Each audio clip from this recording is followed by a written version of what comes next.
Oh, there we are. Nice. Okay. So welcome everyone to our Black Enterprise, Black Males Matter, and BE Modern Man Google Hangout. I'm Rochelle Turner, the Marketing and Audience Development Manager for Black Enterprise. And so is on the chat with us is Latonia A. Phipps, playwright. Hey, what up? She's a playwright, a writer, poet, activist. And we have Aaron Paxton Arnold, Hello, everybody. correspondent, speaker, CEO of Music is My Business. Absolutely. All right, so I'm going to let you guys give a quick introduction of yourselves and kind of where you guys are coming from, your background, and so go ahead. Ladies first. Okay, thank you, the gentleman. He being a modern man, y'all. So my name is Latonia Phipps, and I'm from Brooklyn, New York. What up, Brooklyn? I am an actress, a playwright, and a slam poet, and a lover of people and God. So it's nice to welcome you guys into this space. So Music is My Business. Absolutely. All right, so I'm going to let you guys give a quick introduction of yourselves and kind of where you guys are coming from, your background. I'm just a little bit of feedback. Ladies first. Okay, thank you, the gentleman. Yeah, I can hear the feedback. So my name is Latonia Phipps, and I'm from Brooklyn, New York. What up, Brooklyn?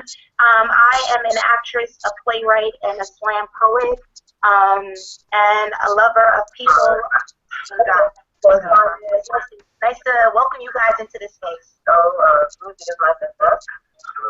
Okay, so Aaron, you want to introduce yourself now? Yes, my name is Aaron Paxton Arnold. I'm really from the south side of Chicago. I actually reside in New York and Atlanta, but Atlanta's still home for me, being that my wife and daughter live there. I'm founder of Music is My Business. I've been blessed enough to speak all over the country on entrepreneurship, and I also contribute to various media outlets from Forbes, as well as on the radio here in Atlanta on KISS 104. So I'm just happy to be here. It's a blessing to be a part of something that I used to read every day as a kid. Awesome. Yes, my name is Aaron Paxton Arnold. I'm really from the south side of Chicago. I actually reside in New York and Atlanta, but Atlanta's still home for me, being there for a while. Okay. Daughter. So how old is your daughter, by the way? 13. Just turned 13. 13? Yeah, just turned 13. Wow. She's a little woman over there. Yeah, she is. So, the radio here in Atlanta, to get started, what do you guys say, what do you think is the breakdown, or where is the breakdown between social media and society's portrayal of Black men versus what we actually see in our communities and in our social groups? I'm getting a lot of feedback from, like, I can hear what I just said. Yeah. Just turned 13.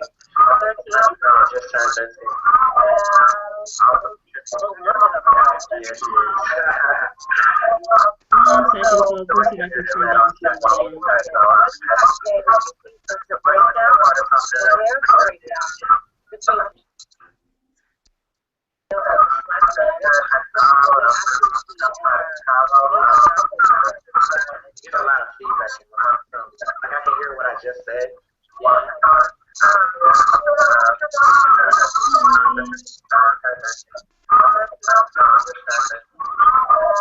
Is that a little bit better?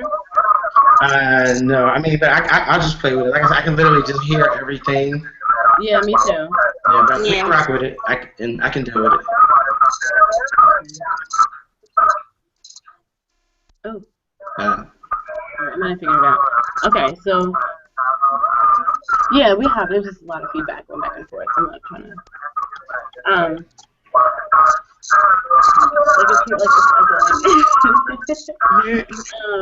okay, so the first question was where's the breakdown between social media and society's portrayal? I can literally just hear everything. And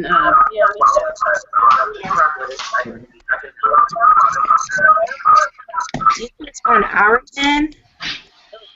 it might not be because you guys have a headphone.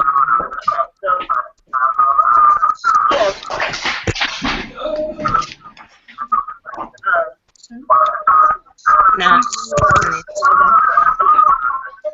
I'm here. Okay, so the first question is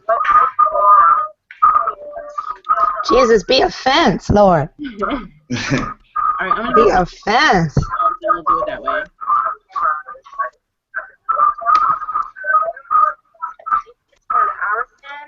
No, I think it's probably mine because of the echo in the room. But did you guys hear the first question? No, I didn't hear it. Yeah, I didn't really hear the first question. Okay, so thank you. So where would you say is the breakdown between social media and society's portrayal of black men?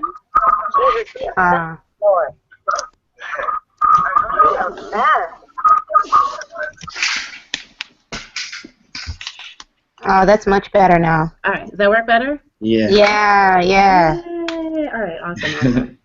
Okay. What else? Okay.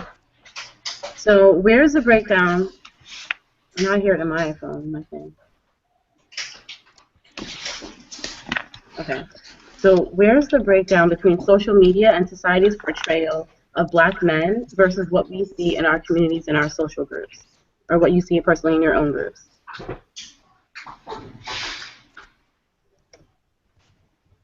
You want me to go first? Is it? What did you? I can go if you want to go. Oh yeah, go. I'll go.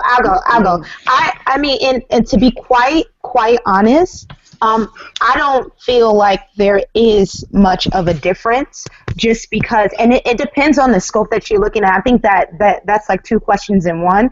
It really depends on the scope that you're looking at and the audience that you're looking at, because what I see, what I don't see enough of is the branch of black males that are the influencers glorified in social media on a huge basis. What I do see is the glorification of black males in a not positive light. So when you say the difference between social media and what I see in my community, I don't feel like it's highlighting the branch of black men who are actually making a difference enough in both aspects. If that makes sense. I think for me, as it relates to social media, I guess it kind of just depends on who you follow, pretty much. Yeah. You know, I like to think that, you know, I follow at least 50% of my followers who are African American, you know, are entrepreneurs or fathers, or, you know, really trying to do something positive. And so it's kind of like one of those things. You are the people that you keep around you. And so I make sure that I just follow that. I think it's not about social media. I think it's just more so about mainstream media, Yeah. and how they portray us. I mean, the great thing about social media and the bad thing about social media is you can be who you want to be, you know. So, Yeah. But when you start talking about various media outlets, whether it's a Black Enterprise or you know, a CNN, or, you know, you guys have the platform and the filter to really kind of dictate how we are portrayed in the public. And so I think that's why, obviously, to be modern man is so important, because in my community, on my block alone, you know, I live with you know, young African American men. We all have houses. We're all married. Everybody takes care of their kids, and it's something that's not shown, if at all, period, amongst mainstream media, unless I show it via my social media platform. Yeah, and that's awesome. So how do you feel, as you know, as a BE modern man, how do you feel that you can do that more? I can portray that more. Like, how do you get the word out? I mean, obviously we have this platform, but right. I mean, for me, it's been, you know, I've been blessed where I've been able to, you know, speak all over the country. So I have that platform. I'm on the radio here. So I mean, obviously there are various platforms. I mean, social media is an awesome platform. I probably built 50% of my brand because of social media, so that's important. But also making sure that, you know, for me, one of the things that, you know, again, when I moved to Atlanta and in the area, in the neighborhood that I lived in now, I was just in awe, because I kind of looked up one day and I was like, look at all these young black men with all their kids. And I'm like, you know, if you go out, even in our community, if you go out, people will say that's not possible. So for me, it's about promoting the positive, and I believe positive energy begets positive results. And so it's about having these types of dialogues and really kind of just showcasing. Like, I'm very strategic sometimes as far as what I post via my Instagram, whether it's via my family or what have you. Because I want the people that are following me, I want the people that, you know, I guess, quote unquote, admire me or look up to me or whatever. I want them to understand that this is all part of the solution. Like, without my family, I don't have that success. And again, that's not necessarily promoted. And I think the other unique thing about at least most of the young black men, even on my block, is we all have our fathers and know our fathers. And so again, so the cycle amongst us has been broken, and we just have to continue to let the world know that it is very much possible, because I often hear, again, amongst people of color, and particularly young women of color, that black men aren't this or aren't that. And I understand they may be speaking from personal experiences, but you have to broaden your horizons as well. There are a lot of us out there that are doing the right thing, and obviously nobody's perfect. And if you take the CDC study that came out last year, they talked about in comparison to our white and our Hispanic counterparts, black men spend more time with their kids, taking them to school, making them lunch, doing homework. So, but again, that wasn't on, that wasn't on That's CNN, broadcast. right? That wasn't on MSNBC or Fox News or anything like that. It wasn't even on Twitter for the most part. And this is a CDC study. So even as people of color, men and women, we have to kind of take accountability on our own to promote those types of numbers. That's why it's important. That's true. And, like you said, as a media person, you're on the radio, you use social media. Latonia's a creator, she's a writer, she's acting and also creating. So how do you Latonia, how is your experience, and what can you do? What have Well, I'm gonna comment on that, and I'm also gonna swing it back to you, Aaron. I think that you live in Atlanta, right? You said. Yeah, Atlanta, New York. Yeah, right. I think that is. So I'm from New York, right? I live in New York City, and I live in Harlem, and I think it's a different setup in New York because we are like city centered, and so because we are constantly on the rush and bustling and like seeing families and houses and something is not really much a part of my reality.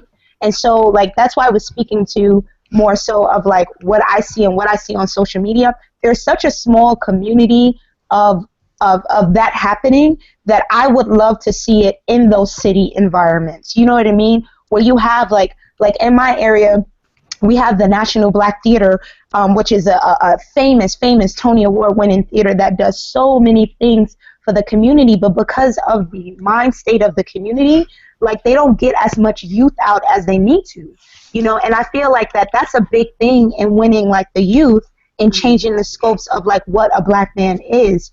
It's mentorships. It's these companies kind of going out, and also people within the communities kind of setting that example, because if the example is not already there, it's kind of hard for people to imitate that.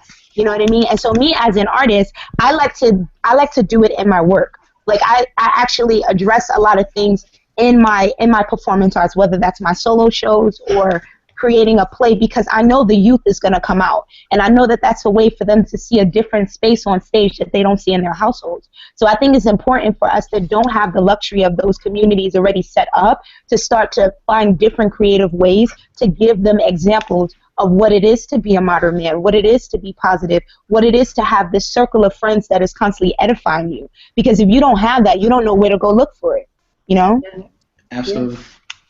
I know for me, this whole this is why the modern man and changing the conversation, the dialogue of who we are is so important, because I grew up in the South Side of Chicago, and I can tell you probably since I was in 4th grade, being followed around in 4th grade in stores because I was black, to even being in corporate America and the things I went through, being the only person and male of color on my account teams, to even now, it's just really interesting. And I think that, a lot of times when I go speak at these quote-unquote at-risk schools, all the kids, especially, particularly the young men, all they want to be is either rappers or athletes. And And so I'm not going to discourage them from their dream, but it really made me think twice about even the industry that I had a foothold in, which was music. And it kind of made, I took a step back from that industry just simply because, at least for me, I had a greater opportunity to change the thinking, the perception of these young men's lives, and versus, just pushing music. For me, it became about entrepreneurship and the spirit of it, and about ownership. So again, if these young men wanted to be in sports, then there's nothing wrong with that. But it's like, all right, if you want to be the athlete, do you want to be the athlete getting paid $10 million, or do you want to be the owner paying the $10 million? Right. Yeah. And what I realized about these young kids, and not just kids, but even adults, it's just about showing just showing them different lanes. Like you could be an agent, you could be a coach. I mean, a lot of times they get paid more money than the athletes. Obviously, you could be an owner, which is what I would want to be. And so whether across the board, even if it's in music, you know, you could be a manager, you could be an attorney, and you could be an agent. I mean, all these people that a lot of times get checks and money before the actual people that you see on TV. And so it's just about showing our community, in particular, our young men, that there are options and that they're not just relegated to being this, because if you relegate them to being that, you have certain behavioral patterns that continue to form. And I think the best way to counter that, again, is just simply by action and by showing, by taking a lot of these young professionals, especially young women and young men of color, and just going to literally sit in those schools and not only just talk to these kids, but talk to the parents. Like, the other thing that I'm passionate about is, you know, if we can't save our kids, we can't save our young men if we don't save our parents. Because a lot of our parents are disenfranchised as well. And so a lot of times when I go speak, I request the parent. I'd rather speak to the parents than the kids, simply because if I can save these parents, I don't have to worry about the kids, because it always starts at home. You know? And so I think as much as I love the Obama platform and initiative that he launched, My Brother's Keeper, you know, there've been programs like that around since I've been around. And violence is continuously in our communities, especially amongst black men. Even incarceration is leveled out, but it's disproportionate. And so again, my thing is, all right, my brother's keeper, but maybe there's something we can do for my parents' keeper, because you know, again, at the end of the day, it starts at home. And if we could teach these kids whatever we want to teach them, but if it's not reinforced at home, then it becomes null and void. And so these are just the conversations and the things that, you know, I want to continue to have with people like yourself and Black Enterprise, because it is such a force in business in our community, and hopefully we can take things to another level. So you actually touched on a number of different things I wanted to get into. Oh, sorry.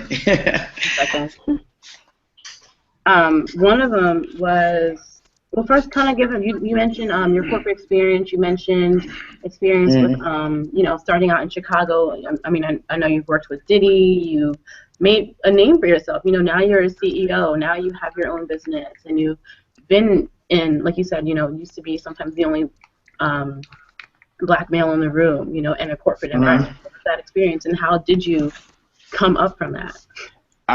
Well, so I graduated from Florida A&M, so shout out to FAMU. And so when I graduated, it was funny. I started to, and I always tell people, like, my bosses weren't, my VP and the people that hired me weren't racist at all, but I don't think they had really been around any black male probably that wasn't an athlete, because most of them went to like Big Ten schools, things of that nature. And so I just remember my first review, and on my first review, it described me as being disgruntled. And I'm like, wow, that's extremely, that's somebody that goes to the post office and, you know, shoots it up or something like that. Like, and so their filter as far as my behavior was completely different. And again, that speaks to the lack of diversity that you have in various industries, especially corporate industries across the board. You know, if I disagreed with something, they looked at me like, oh, Aaron's upset, he's disgruntled, which is not the case. I'm not a disgruntled person. But, you know, at the end of the day, though, it goes back to accountability.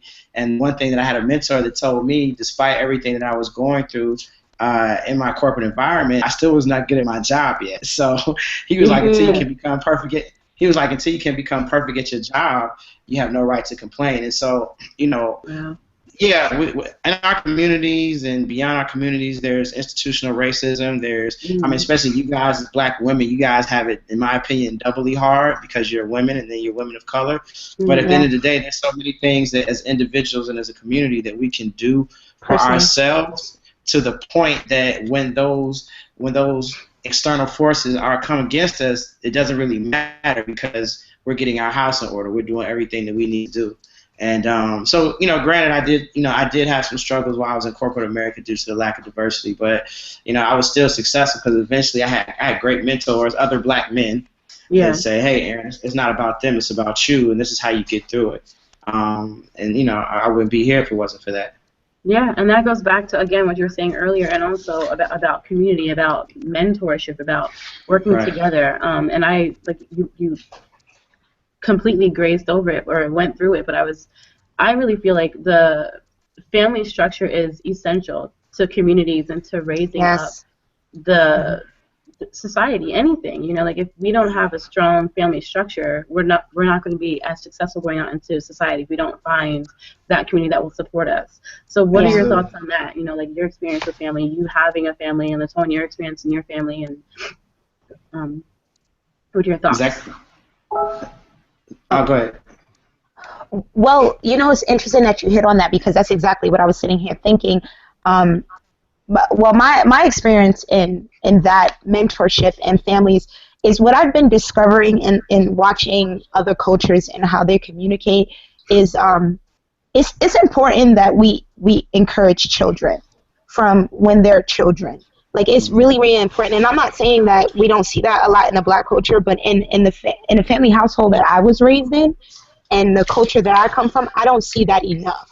You know, and I think that if we start to encourage and really widen our children's minds from the time that they are little, then they can dream bigger, and that they know that they don't have to fit into this little box. Granted, we live in this world where there's all these restrictions, but just as you said, Aaron, if we are empowered from that childhood age, we become empowered as adults. You get me? Absolutely. And so we can walk into these different corporate Americas, and I'm an artist, I'm an actress, you know what I mean? There's things stacked up against me, but I realized that I'm here to win. You know what I mean? At the end of the day, you learn the game, you learn how to fit into the game, and then when you get at a certain level, when you can make decisions, you run the game. But I think that if we start teaching our children that from the tender ages of when they're little kids, instead of just, you know, and not to say that all families do this, everybody has a different family structure, but I feel like I see this so often, whether it's in my community, in my own family, when kids are not encouraged. Like when I was little, I was told that children are to be seen and not heard. And I took that as like a teaching. And so when I see other people with their kids and their kids are able to just talk and dream and everything, I'm still saying, children are to be seen and not heard. And I'm like, no, because that's where you squash that growth even from when they're little. So how can they expect to be CEOs and doctors and all of that when you told them that they have to be seen and not heard? So all they can aspire to is the tangible things that they see on TV, or the tangible things that they see. Oh, that's get money quick, rich. That's get money quick career. So that's what I want, and that's what I'm going to do. But if you tell me from the tender age of when I'm 5 that, oh, you want to do music, do you know that you can have rights to your music, and you should be aiming to be a distributor, and you should be doing that? Whoa. I never thought about that. Or you see your little kid on a game all day. Well, do you know that you can create your own game and you can make money on it? You don't have to wait until you're 30. You can do it at 12.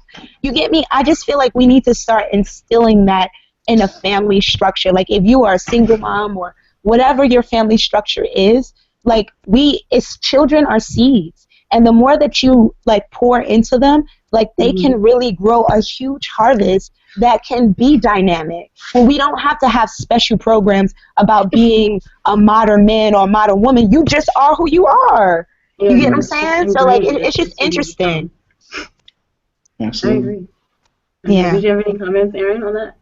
No, I was listening to her preach. Like that's what I be doing. That's what I be doing. I agree. I think it's like my mom used to tell me, like, if I came home with good grades or something like that, she was like, okay, we're not going to celebrate because that's what's expected. She would say, I'm expected to provide a roof over your head and clothes on your back, and you're expected to go to school and get good grades. And so one of the things that she said that made me think, it's kind of just about setting our standards, and saying, okay, like, yeah, you reward, in particular children, you want to encourage them, but, there's just certain things that should be the norm to the point where it shouldn't just be like, oh my gosh, I can't believe he or she graduated from high school. Yeah, you were the first one, or or even college or whatever it might be. Obviously, you don't, in my opinion, you don't have to go to college in order to be successful. But there's just certain things that we still, we have not set standards for ourselves, and again. No one is going to give you anything unless you give it to yourself first. No one is going to give you respect unless you respect yourself first. And as a black man, like I remember in the last summer around this time with the Michael Brown situation, and I looked at Ferguson as a really unique situation where I'm like, all those young men and young women and older men could literally change their fate by just registering to vote. because the town was 69% black. Yeah. And, you know, as I have a mentee who went to Howard, who went down there, and he was like, Aaron, at the end of the day, all these young men they just want heads. They just want to be in the streets. And so one of the things I keep trying to preach to, and I had to learn this too, but the pen is always mightier than the sword. You know, it's about policy. Like, protesting is important because it creates awareness, a voice, social, right, a voice. And so, but at the end of the day, like, if you're not voting, if you're not paying attention to what your congressional reps are doing, once those policies are put in place, those policies are in place for generations. And so, again, it's just about, because I'm an entrepreneur, I've always been about working smarter, not harder. You're gonna work hard by default. And I think as a community, we have to, you know, it's like putting out a fire. You don't put out a fire from the top, you take it out from the base. And so with a lot of our issues that we have, and, you know, I don't ever want to get shot, let me say that, but one of the things I said was, like, I'd rather be shot by a quote-unquote white police officer than another black man, just simply because, you know, at the end of the day, it's going to be listed. Somebody's going to know. Right, I can somehow fathom it, whatever, but, you know, we complain about so much that we don't get, but we're just tearing each other apart as a community. And so it's just, you know, dialogue like this is cool, but then action is better. And it doesn't take much. Like, anybody that's watching this, I'm sure, has credentials on some level. You could just go to a community center, to a school, or to, you know, I don't know, wherever, and just really once a month and literally That's sit. actually my next question. That's my next point. You know, Aaron is on it. You're right. You're prophetic. So, like, what? I mean, I know there's obviously so many different organizations, and people can do them ourselves, like you said. You know, I mean, being in New York City, being in Atlanta, the people, the network that is right surrounded around you, close to you, the people next to you, like, each one teach one. You know, you can reach out and touch somebody who can probably use your influence. So, what are things that people, after watching this, can take away and just run out and do? I'll let you go first. Be in someone's life, like, pour into them. Be like I don't believe in the term mentor, because I feel like that's a term where you just visit the person here and there. But I think, you know, I'm a minister, so I call it discipleship. But go out there and multiply yourself. So if you're doing awesome things, and, like, you are CEO of CEO, and the checks is just stacking up, go find someone and teach them exactly what you learned and watch them grow. Because I feel like I'm nothing without Aaron, without Rochelle, without Black Enterprise. Like, we can't have an effective earth multiplying and doing great things if we don't give back to each other. And so we have to remove the crab in the barrel mentality and go out there, especially with the youth. Like, it is the youth, because they're the next generation. We are already obsolete. No matter what we do tomorrow, we are obsolete. They're the next generation. So if you go and you meet somebody and you teach them exactly what you know, they are going to go do that to someone else. It's paying it forward. And what happens is that you stop the cycle. We won't need protests. We won't need this, because people will start to change from the inside and start to realize that this game is about winning. It's not about anything else. It's, at the end of the day, how can I be better on this earth with you, you know? Right. I agree completely. You know, like, we have that influence that we can use, and we need to do it. Like you said, ministering and pouring into somebody. So, Aaron, you had comments. Sorry. Oh man, every time she speaks, I can tell she's a minister. Preacher. Yeah. That was all right. I think the perfect example is when it comes to accountability in our own community and so forth. I mean, if I look at Black Enterprise, like, before Black Enterprise, I was on CNN and then Inc. magazine. But when Black Enterprise came calling, and they gave me the first feature, then they gave me a second feature, then they gave me a third feature, and then now this honor. And so I've been so blessed, because out of all the recognition that I've received in my opinion, my short career, it's kind of like this comes from home. And so if I look at what Black Enterprise has done for me, like, it's my responsibility to do that for other people and provide them platforms, because Black Enterprise has given me an amazing platform. I mean, to the point where I that people have read about me. I've been invited to speak, which meant I've been invited to, I've been able to make money and take care of Yeah. my family and all that other stuff. And so I think if you take that, you know, it's up to us, the people that have it, to, you don't have to give it up. But I mean, it's not even about money, it's just about time. Mm-hmm. You know, if kids, when you see people that look like you that are doing something different, and they come from, and you'd be surprised how many people come from where you come from, and you really get to the bottom of their story, it triggers something and it lets you know that it's very much possible beyond what most of us have been exposed to, or in some cases and instances told that we weren't and couldn't be. And so, you know, obviously conversations like this are important, but it's really that simple. It's just about time. Like I think we'd be surprised if we can go to the club, which, don't get it twisted, I like to party, I like to have fun, but you can take an hour to do that or watch our shows, and you can take 30 minutes just once a month to an hour. So you can get involved in an organization, you can create your own organization, or you can just say simply, I'm going to go to this high school, this is what I have to offer, I want to talk to these kids on a consistent basis, not just a one-off. I want to talk to these parents, I want to offer whatever resources I have, and it would make the world a difference. And again, that kind of goes into, you know, what My Brother's Keeper is doing. Like I said, maybe extended to parents, where you get young professionals involved and so forth, and we go out in the communities across the country and rally other people that may not have had the opportunities or the second chances that we've had. Okay. So you mentioned that you have a daughter, and this weekend coming up is Father's Day. Yes. So in line with BE Modern Man, this week we're really focusing on dads, and we have a program, Dynamic Dads.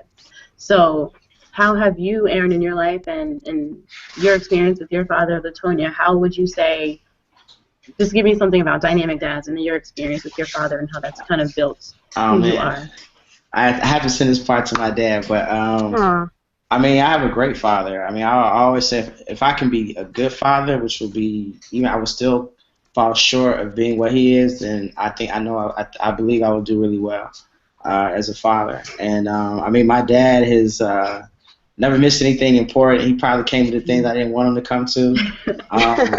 You know, I always tell people, like, you know, when I got too big for I know this might not be PC in this day and age, but when I got too big for the spankings, my dad wasn't afraid to put his hands on me. But I mean, he also hugged me. He also loved me. He also sat down with me and taught me lessons. And the same things he taught me 20 years, the same stories and the same lectures he tells me to this day, and they hold such great relevance. And I spoke in Erie, Pennsylvania back in January, and I did a radio interview. And somebody asked me, you know, they were like, you talk about your dad a lot, and so they were like, remove him from the equation, and where do you see it? So, and no one had ever asked me that question before, and I thought about it for a second, and I was like, dead or in jail.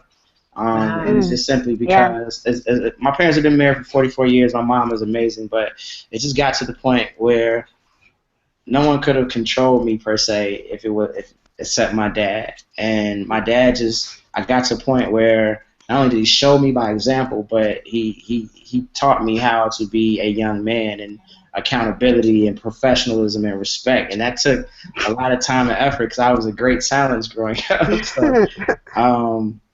So yeah, I'm extremely thankful for that, and you know, I try to be just as good of a father as well, and not just that, but just extend those lessons to all the mentees that I have, or you know, friends or line brothers that I have, or people that might not have had male figures in their life. You know, even on a lot of cases, like a lot of my friends will always say your dad was always around, and I didn't even realize that, but as we're grown, you know, people just remember my dad always being around.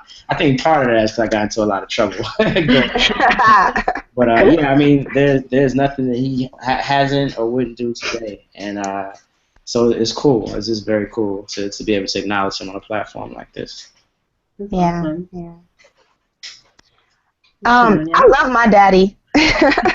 my dad he's the bomb, and I agree with you, Aaron. My dad has been in my life forever. There hasn't been a moment he hasn't. He actually, I lost my mom as a little girl, and he has been the forefront of my career. My dad came to this country from Costa Rica, and he wanted to be an actor. Wow. And instead he had this beautiful yellow little girl that won't shut up, and so he pushed me to be an actor. And my father's hilarious. He coaches me even though he's never been to acting school. And he gives me advice on everything. He's the one who inspired me to write my one-woman show, Fishing in Brooklyn, about me losing my mom. He inspired me to write about my views about Harlem and the gentrification that's happening with the piece that I wrote, Now Harlem. So he's just a very integral part of my life. And, you know, I agree with you, Aaron. Like, had I not been without my father after losing my mom, I know that I wouldn't be where I am today. I've gotten the opportunity to travel, to study and live in Russia and Africa because of the support of my father. And every single time I think that, wow, this industry is too much for me, I can't do it, I'm not light enough, I'm not dark enough, I'm a woman, I'm this, that, and the third, my father literally calls me and says, stop playing and do what you have to do. Like, literally, he'll tell me, and he keeps pushing me and pushing me and pushing me. And sometimes I think, like, wow, this is crazy, because so many artists that I know don't have this support from their parents, yet my father is there. And I have to take it back to what you said, Aaron. That should be the norm. You know what I mean? That father influence should be the norm, because that's what a daddy does. And I'm just, like, so excited that I am here today because of him, you know? So, yeah. And that's real. It's true. And like you were saying, your thoughts, Aaron, about just, you know, like if you didn't have your father, that you would be dead or in jail. Like, that's a real situation for a lot of people, and it's something that clearly we need to, you know, instill in people and set the example and be the example. So this weekend we're actually going to be at the African American Festival in Baltimore, and obviously there's, you know, recently been a lot of just events and violence in Baltimore, and it's going to be a lot of people. So kind of we're going to have a BE Modern Man panel there talking about very similar issues, you know, kind of how we can be an example, how we can, like we said, redirect, and how we can take action to change what people see when they look at black men today, how men are really, we're doing great things. They're doing great things, and it has to be called out. So kind of, what are your thoughts on the Baltimore situation? Like, I mean, I know you talked about the riots and earlier, but kind of, what are your thoughts on Baltimore? I mean, it's interesting because I don't know. Like, I look at, you know, if you go back in history and you look at, like, the 60s and some of the rioting. Can you hear me? It's repeated. Yeah. Okay, and some of the rioting and looting that took place, and you look at that and you say, hey, this, you know, it was for a cause, it made sense. Like, I guess one of the things I never understand is why we always tear up our own communities. You know, like, that just irks me. That's like me walking into my house and being mad at somebody else across the street, so I'm gonna just tear my house up. Like, no, I'm not gonna do that. I will say this: I remember our car got stolen when I was younger. And my dad told me something that was so profound, I'll never forget it. He was like, the young man that probably stole our car, it took a young man probably 30 to 60 seconds to steal our car. The guy that built it probably has been in school for 8 to 12 years, went to MIT, whatever. And so basically what my dad was saying, he was like, Aaron, if you channel your energy in the proper way and proper fashion, he's like, I'm sure that guy that stole that car, who might make a couple $1,000s when it's said and done, could be making the $200,000 designing the security system for the car. And I was like, wow, that's really smart. You know, like I said in our BE, the Modern Man feature, we're just as smart as anybody else. We just, our energy is directed. It's not being channeled. Right, it's not being channeled in the proper fashion. And so that's kind of just what I sum it up to. I mean, I understand you're upset. You know, there's despair, but then I also challenge people that are not marching, but the looters per se. I'm like, if you're going to get that upset when this happens, then why not get upset when funding is pulled from schools? Where I'm from, Chicago, we have, 50 schools closed, over 50 schools being closed, or there's funding right now that are being taken from, again, quote-unquote, at-risk schools and being transferred over to charter schools. Where's the protesting? I'd rather somebody riot over that over some of the other things. And I understand police brutality and the sting that it carries throughout the history of our country, but again, it's about working smarter and being consistent. So I would like to see parents I always say, like, my daughter goes to a public school, and the reason her school is good is not because of the school itself, is because of the parental involvement. Mm-hmm. So you could build $100 million schools, $100 million school, and if the parents aren't involved, it'll just be a crappy $100 million school. And Yeah. so again, whether it's Baltimore, Ferguson, Chicago, I mean, the list goes on. I just challenge people to be honest with themselves and to really pay attention to the issues, because where was all of this? I mean, it would be a shame to think that people didn't care before black men started getting killed. And what's killing our black men and our Exactly. community is really lack of education. It's not the police. And Exactly. so Yeah. that's my thoughts on that. Yeah.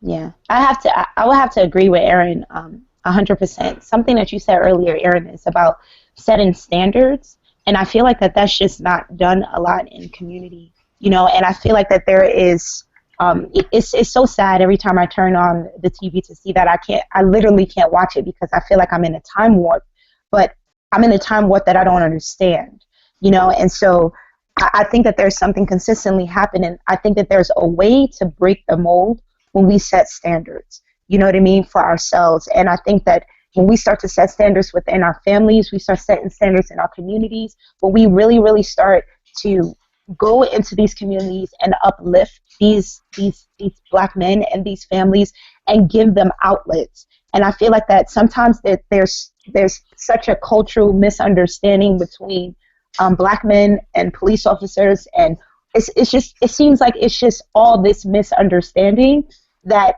it's just hard to watch and hard to stomach. That sometimes it's like, why is this happening? You know what I mean? Why does this continue to happen? And sometimes I wonder if we was to go back in today when the Panthers had all these small communities set up to educate, to uplift, to give these people the understanding of who they are and the self-worth that they had, if that can possibly be a change so the violence doesn't continue to happen. Like, I'm not a master on what should happen and what shouldn't happen, but I do know that when people are surrounded by positivity, when they believe and they have something to pour into, when they have goals and they have aspirations, that there's no way that you can lose. There's no possible way that you can lose, because, wow, I'm over here thinking about Harvard, and I'm over here thinking about, trying to build a better self, and I'm over here thinking about this, and I'm a parent over here encouraging my kid. It's no way that can happen. I think another thing is, like, how do we react in the presence of, if the cops are such and such the threat? How do we react in those situations? Are we agitators, or are we like, wow, if you touch me, I'm going to take down your badge number and your name, and I'm going to take you to court? You get me? So I think that there needs to be a different cultural switch about how we do. Everything does not need violence. Everything does not need agitation. Everything does not need to be taken head on. Sometimes we do need to stop and say, wow, let me take the smarter approach. I'm going to sue your behind if you do touch me. I'm going to take your badge number, and I'm going to continue to do that and try to get the best lawyers. I just think we need to just change our dynamic. Violence is, my personal opinion, is not always the key, because, as you can see, it's leading nowhere. Mm-hmm. There's more destruction. It's just a circle. Yeah. It begets violence. Yeah, I agree with you. I agree. Like you said, it ties, what you said ties back with what Aaron was saying about the policy. You're not just taking action into your own hands, but you take it, okay, well, this is a legal issue. You're an officer of the law. Let me take this to your boss. Let me take this to the legal issue, the public policy, and use it appropriately. I have Messiah here on the phone. I'm not sure if you guys can hear him. Messiah, can you say something? You guys hear him? Yes. You guys do? Oh, yeah. Yay! So we didn't get to get the video to work. Technical issues. Yeah, I know about that. But so we're talking about this weekend. We're going to be in Black Enterprise will be in Baltimore for the African American Festival. We were just talking a little bit about the recent issues there in Baltimore and kind of how, just individually, like what we can do, our thoughts on the past situation, how we can better act moving forward. So, what are your thoughts, Messiah? I caught the tail end of what was being stated, and I heard both parties' perspectives, and I think they both had very valid points. I feel like wherever you have continuity in terms of struggle, in terms of poverty, especially bubble that has been neglected for so long, such as the city of Baltimore. I used to live in Annapolis, Maryland, which is about half an hour outside of Baltimore. Baltimore's one of those places where it's very impoverished. A lot of boarded up areas, as you guys know. So whenever you have areas like that where people have been neglected, especially young people for so long, there's going to be uprise. There's going to be some sort of reaction that you and I may not always be fond of, but we're not experiencing some of these day-to-day conditions these people have been suffering and being abused and neglected by the people who are supposed to protect and serve. So my advice, although I understand that there's uprise, that there's going to be rebellion, quite naturally, my advice is to use that energy, to use that fuel and that momentum to build something constructive. Come on. That's what I'm saying. Yeah. I love what the gang started doing in Baltimore in terms of bringing the collective together. I love what the community leaders started doing, coming together. But I feel like that template that we take on in every inner city and use that, first of all, to build and collect our resources and to have a plan of attack in terms of we're going to use these resources, or we're looking at education, we're looking at institutions to overlook, like how the Jewish community may have the Anti-Defamation League, so anything happens with them, they have some sort of security and protection that represents them. Maybe we also need something of that nature, but we need to really take the energy that we spend sometimes, burning down of the buildings, and I understand it. I'm not a critic. I'm not on the criticism side of it. However, I feel like we need to use that energy to build something that our children and children should be ultimately. I agree. So now that we have you on, can you give us just a brief description of your experience, what you do, kind of introduce yourself now that you're here? Yes. So funny. Those are my students. You hear clapping in the background right now. Rikers Island. I'm actually at Rikers Island jail. That's where I work. Nice. 9 years of my life working with young males. Nice. Maryland, and now New York City. Wow. What I do is cognitive coaching in terms of decision making. A lot of young men, when they become incarcerated, they look at these, where they are, and they say, you know what, I want to go home. I got to get back to my freedom. Quite naturally, those walls, caged, and strapped environment. However, what they don't pay attention to what is taken that led them to where they are. So they go back home and they do to repeat that cycle.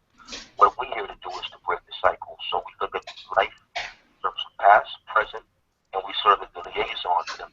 Some of the goals that they want to set moving forward, whether it's getting back to school, college, employment, you name it, medical needs. So aside from the mental coaching, it's also an opportunity to build with them and to bring in guests, to bring in speakers, to bring in so many people that can identify with them and reach them where they are. It's all about bringing light in a place of darkness. So that was part of the reason why we had some tech issues here because of the the computer that I was trying to log in from. Yeah. I apologize based on the location of where we are. But so that's what I do to answer your question. I work with young men 16 to 21-year-olds who are incarcerated. Okay. Kudos to you, man. Go ahead. So it's just a matter of, for us, is breaking the cycle, as I said. So one thing about young people, it's all about identification. You're always going to have the professor. You're always going to have the politician coming to give a speech and say, stay in school, do the right thing. They know what the right things are, but for them, they don't see tangibility. So someone like Malcolm X who can show his life. Like Malcolm X was a guy who wasn't always Malcolm X. He was once Malcolm Little. But then transformed after his prison sentence. You saw a serious difference from the person you saw initially. So his life, his autobiography is reached so many people who changed their lives because of the sort of step-by-step process and not just someone coming saying, hey, you should do this way, or you should do that this way. And that's what a lot of people are doing. A lot of people are speaking for young people, but no one is actually having the listening with themselves. Where these young people can actually say it directly from the horse's mouth what their needs are, what their experience are, how they really feel. So we have a lot of adults saying what young people should be doing, what they need, what they don't need, but we need to hear from some of these people, And I think that's the process of building our future leaders, is how we empower our own, as opposed to telling them what to do. We give them the power to do it. Right. Right. Look, and also like kind of what you touched on, but looking at the source of the issue. You know, if you're going to continue a pattern if you never address the thing that the mindset and the situation that breeds it. So we have to also look at the source of the issues and correct that, so that from there is a tangible path for them to follow. That's very true. I mean, that's 90% of the battle is the decision making process. Mm-hmm. I mean, even with limited resources. I mean, I could look at my life, for instance. I came from a very strong family, a great father, but I mean, we didn't have a lot of resources. Right? We didn't have a lot of financial wealth. So, but with the mindset that was given to me in terms of how I was raised, and that father being in my life was very much pivotal in my decision making. So, you know, so we talk about young people and decision making.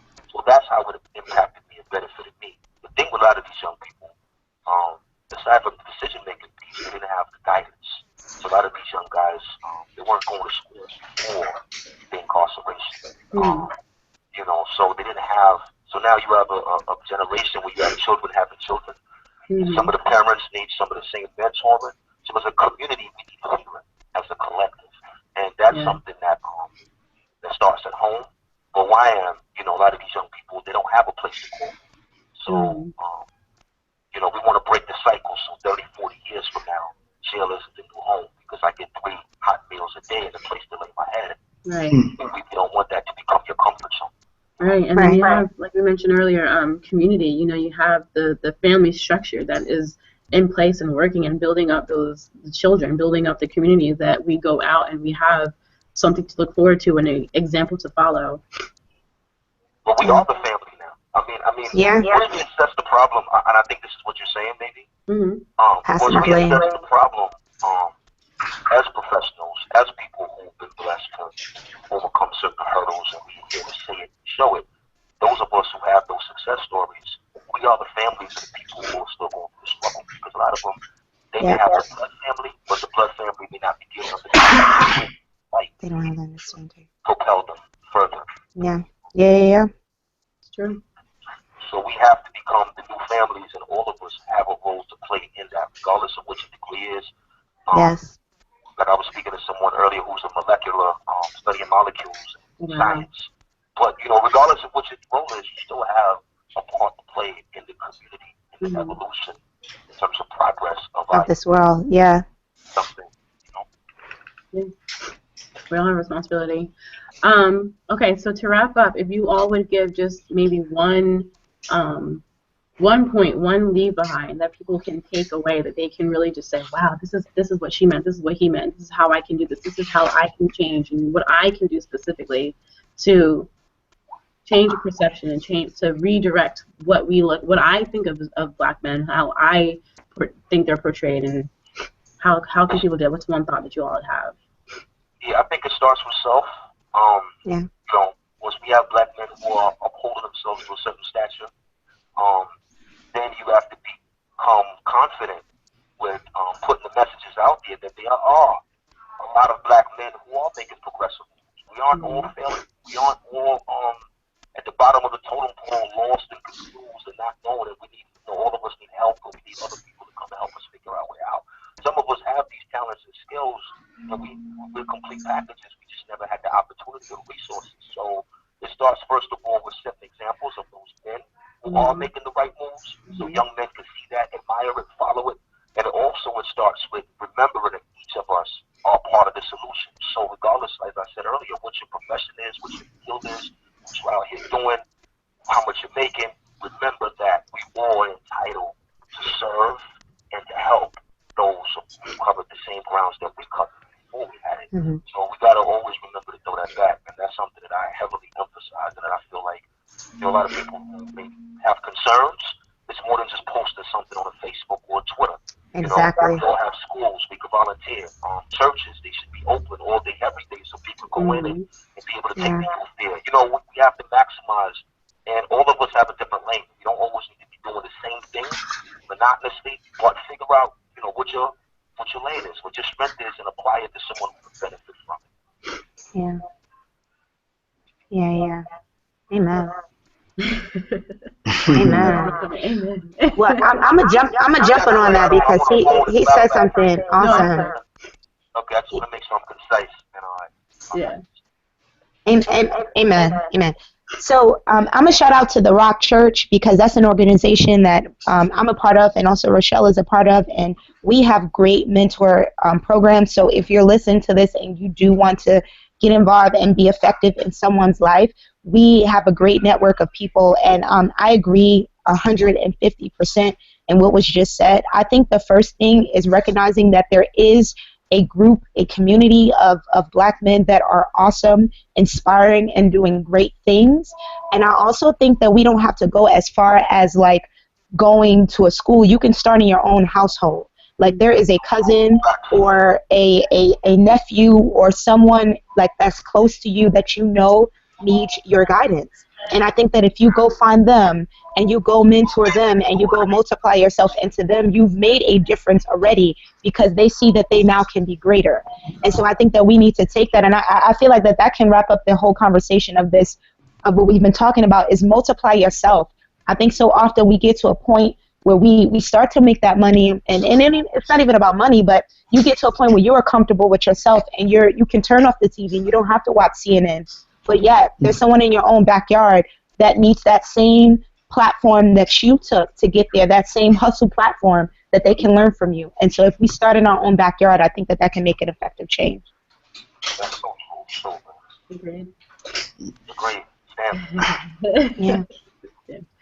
Aaron? Well, first, I just want to shout out my neighbor, Cleveland Aaron, because another Black man, Black father, because my internet crashed within about 5 minutes of us folks doing this, and he let me into his basement of his house when he wasn't even home. And so that's just an example of brothers helping brothers. But, yeah. Supporting that. I just want to shout him out real quick. But for me, it's just about accountability. It's about checks and balances.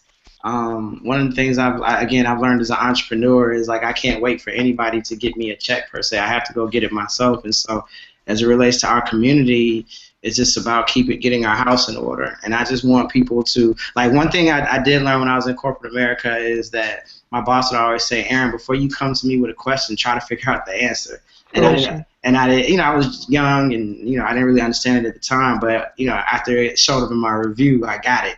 And so I just want us to, before we cite the obvious perils in the world, the institutional racism and the sexism and some of the other injustices, I want us to look at what we're inflicting ourselves on ourselves and focus on fixing that, because no one can fix that. Like, we can get our 40 acres and a mule today and we still have the same issues, almost like the Dave Chappelle skit when we got our reparations. Like, we would still have the same issues because they know how to spend the money. Right. Well, that and we're just not complete as a community. It's like building that foundation. You can't have a sturdy house without the foundation being solid. Otherwise, it'll sink or get swept away.